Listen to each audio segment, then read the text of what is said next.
Shalom, mari kita mulai renungan hari ini. Kita akan menyanyikan lagu yang pertama.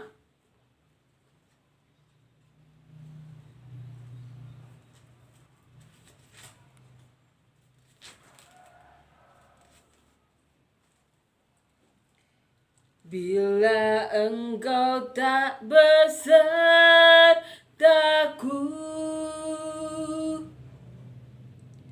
ku tak mau berjalan. Ku perlu Tuhan, bimbing langkahku dengan kasih karuniamu.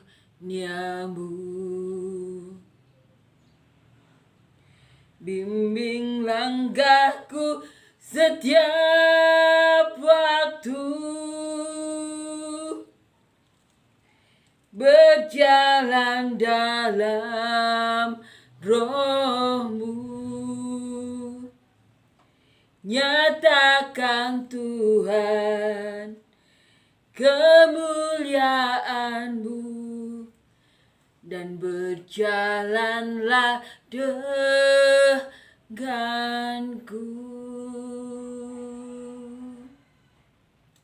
Amin. Kita akan melanjutkan ya, membaca dan merenungkan ayat firman Tuhan di Injil Yohanes. Kita akan baca Yohanes pasal yang keempat, ayat 43 sampai 45. Judul perikopnya, kembali ke Galilea. Dan setelah 2 hari itu, Yesus berangkat dari sana ke Galilea. Sebab Yesus sendiri telah bersaksi bahwa seorang nabi tidak dihormati di negerinya sendiri. Maka setelah ia tiba di Galilea, orang-orang Galilea pun menyambut dia, karena mereka telah melihat segala sesuatu yang dikerjakannya di Yerusalem pada pesta itu, sebab mereka sendiri pun turut ke pesta itu. Perikop yang pendek yang menceritakan bahwa Tuhan Yesus kembali ke Galilea, di mana orang-orang di Galilea menyambut Tuhan Yesus karena mereka telah menyaksikan dengan mata dan kepalanya sendiri saat Tuhan Yesus melakukan mujizat di pesta itu. Ketika Tuhan Yesus mengubah air menjadi anggur, saat Tuhan Yesus berkata, "Ibu, ini belum waktuku." Mereka adalah saksi-saksi hidup, saksinya Tuhan. Maka Tuhan Yesus disambut. Kita pernah baca sebelumnya, Tuhan Yesus mengatakan bahwa seorang nabi itu tidak diterima di daerahnya sendiri atau negerinya sendiri. Tidak dihormati kalau Tuhan Yesus ya, kata Tuhan Yesus. Ini ya, kita baca ayat 44. Sebab Yesus sendiri telah bersaksi bahwa seorang nabi tidak dihormati di negerinya sendiri. Jadi, kalau kita sebagai pengikut Tuhan Yesus, kita ditolak di daerah kita sendiri atau di negeri kita sendiri, jangan heran. Tuhan Yesus sendiri, Tuhan Yesus kita, pemilik dunia ini, bersaksi bahwa banyak nabinya Tuhan itu ditolak di negerinya sendiri. Karena apa? Karena mereka tahu latar belakang nabi tersebut, masa kecilnya. Mereka tumbuh bersama. Pasti banyak hal yang mereka katakan, tidak ada yang spesial dari orang tersebut. Mengapa dia disebut nabi? Tidak ada sesuatu pun yang membedakan dia antara dia dengan saya. Kenapa dia disebut nabi? Jadi jangan heran. Itu sudah dialami oleh semua nabi. Ini kesaksian Tuhan Yesus sendiri. Kiranya ini menguatkan kita, menguatkan anak-anak kita yang nantinya, atau keturunan-keturunan kita nantinya, keturunan umat manusia ya, yang dipilih Tuhan. Jangan heran. Jangan heran. Tuhan Yesus itu bisa memilih siapapun, dengan latar belakang siapapun dan apapun. Tapi manusia kan memandang, kalau di daerah Jawa, bibit bobot bebet ya. Kalau dipandang seperti itu, tapi Tuhan kan di atas semua itu ya. Sampai Bapa aja atau Allah mengirimkan anaknya yang tunggal untuk menyelamatkan orang berdosa. Tapi pandangan antara Tuhan dan manusia itu kan beda. Karena Tuhan apa? Tuhan itu ya Tuhan. Dia bisa merubah hati siapapun. Seperti apa? Seperti membalikkan telapak tangan. Seperti merubah hati Paulus yang dulu bernama Saulus. Mengejar-ngejar orang Kristen, membunuh, memenjarakan. Tapi diubah Tuhan. Jadi saksi Tuhan. Banyak kitab ditulis oleh Saulus yang berganti nama menjadi Paulus. Itu Tuhan.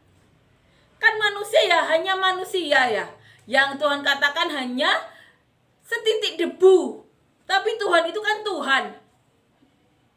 Tuhan bisa merubah hati atau merubah kehidupan orang dengan merubah seperti membalik telapak tangan.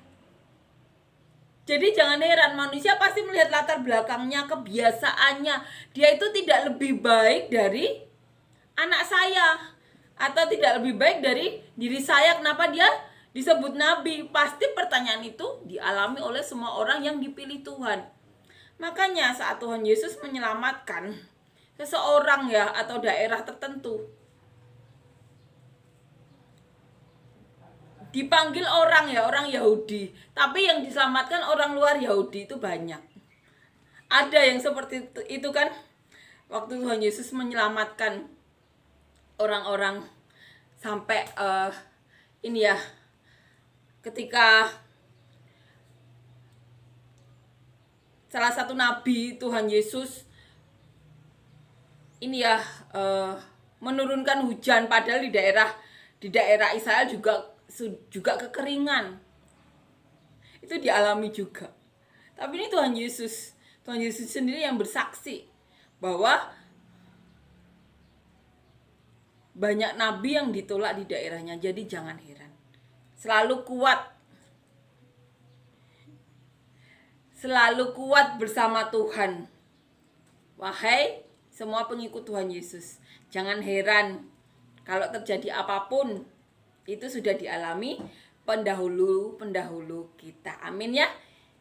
Satu perikop pendek tapi menguatkan kita. Menguatkan semua orang yang menjadi pengikut Tuhan Yesus. Amin ya. Amin. Kita akan nyanyikan lagu yang kedua.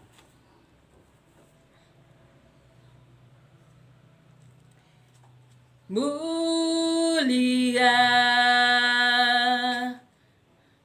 sembah Raja mulia, bagi Yesus puji, hormat dan kuasa. Oh mulia, agung kerajaannya, dari surga datang untuk segenap umatnya. Dipuji, ditinggikan namanya Yesus. Hormatlah, muliakanlah Yesus Raja.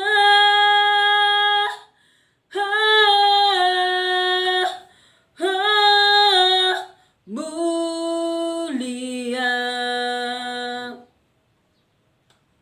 sembah Raja mulia.